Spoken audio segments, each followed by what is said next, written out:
जमशेदपुर में जिला प्रशासन हाल के दिनों में आगामी पर्व त्योहार में कोई विवाद न हो, इसे लेकर व्यापक तैयारी कर लिया है। आगामी दिनों में रामनवमी, ईद, सरहुल और हिंदू नव वर्ष का जुलूस शांतिपूर्ण माहौल में संपन्न हो सके, इसके लिए सभी थाना क्षेत्र में शांति समिति की बैठक कर क्षेत्र में पुलिस बल के साथ मजिस्ट्रेट की तैनाती की रणनीति बनाई है। समय में लगातार त्योहारों की एक पूरी श्रृंखला है। सर्वप्रथम अगर हम जमशेदपुर की बात करें तो नववर्ष का जुलूस भी 29 तारीख को है। उसके पश्चात ईद का एक बड़ा पर्व है और फिर सरहुल है और फिर रामनवमी का जुलूस भी अंततः है। तो लगातार अभी 4 पर्व जो है बैक टू बैक अगले 10 दिनों के अंदर संपन्न होने हैं और इसको लेकर के विधि व्यवस्था पूरी तरीके से संधारित रहे और बड़ी संख्या में लोग जो जुलूस में निकलते हैं, सड़कों पे निकलते हैं, उसको लेकर के किसी प्रकार का व्यवधान उत्पन्न न हो, इसको लेकर पूरी तैयारी प्रशासन और पुलिस के द्वारा की गई है, जिसमें खास तौर पर जहां पर भी प्रकाश की अतिरिक्त व्यवस्था,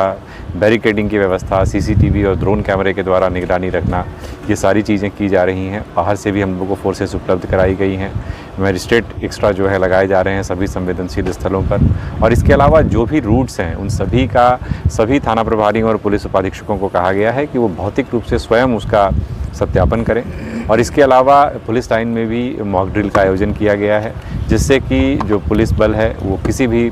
अप्रिय स्थिति का सामना करने के लिए पूरी तरीके से तैयार रहे और उसका एक मुजाहरा भी आप सबके समक्ष आज किया गया है। और लगातार सभी पदाधिकारियों को कहा गया है कि वो फील्ड में एक्टिव रहें और इंटेंसिव तरीके से, बिल्कुल सघन तरीके से गश्ती जो है अपने अपने क्षेत्रों में सुनिश्चित करें। सर, शहर के जो भी सेंसिटिव पॉइंट है उस पर क्या विशेष तैयारी है? देखिए, जितने भी सेंसिटिव पॉइंट्स हैं, चाहे वो मानकोट क्षेत्र हो या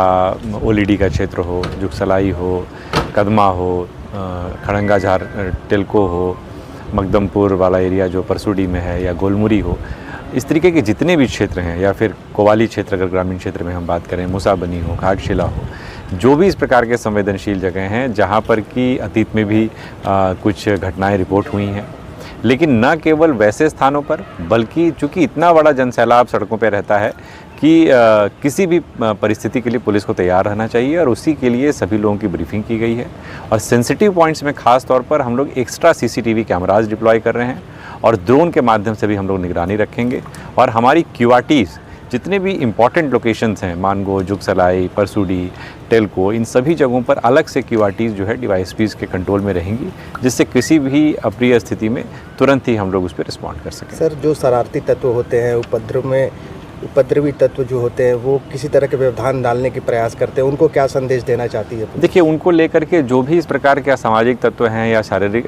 जो डिस्टर्बिंग एलिमेंट्स हैं, इन सभी को जो पुराने हमारे रिकॉर्ड्स हैं उनके हिसाब से आइडेंटिफाई किया गया है। उनके विरुद्ध प्रिवेंटिव सेक्शंस के अंतर्गत जो है बीएनएसएस की कार्रवाई की गई है। और इसके अलावा मैं यही मैसेज स्पष्ट तौर पर देना चाहूँगा कि पर्व त्यौहार हमारे जीवन में उमंग और उत्साह लाने के लिए होते हैं, न कि सामुदायिक सद्भाव को बिगाड़ने के लिए या फिर आपस में झगड़े का बहाना ढूंढने के लिए। तो सभी इस बात को समझें और त्यौहार को उमंग और उत्साह के साथ मनाएं, न कि इसको झगड़े का कोई अखाड़ा बनाएं। सर, आम जन के लिए कोई हेल्पलाइन नंबर जारी किया गया पुलिस की? देखिए, 112 सभी के लिए हमेशा अवेलेबल है, जिसमें कि अगर किसी भी आप स्थिति में, ये नंबर बहुत ही सरल है, याद करने में आसान है, तो इसको 112 को आप सभी ज़रूर ध्यान रखें। बाकी हम सभी के नंबर इंटरनेट पे डिफरेंट पोर्टल्स पे अवेलेबल हैं, झारखंड पुलिस की साइट पे अवेलेबल हैं। आप किसी को भी फ़ोन कर सकते हैं, थाना प्रभारी से लेकर के वरीय पुलिस अधीक्षक तक सभी के नंबर्स उपलब्ध हैं। आप उन पे जब चाहें तब कॉल करके अपनी शिकायत, अपनी किसी समस्या को बता सकते हैं।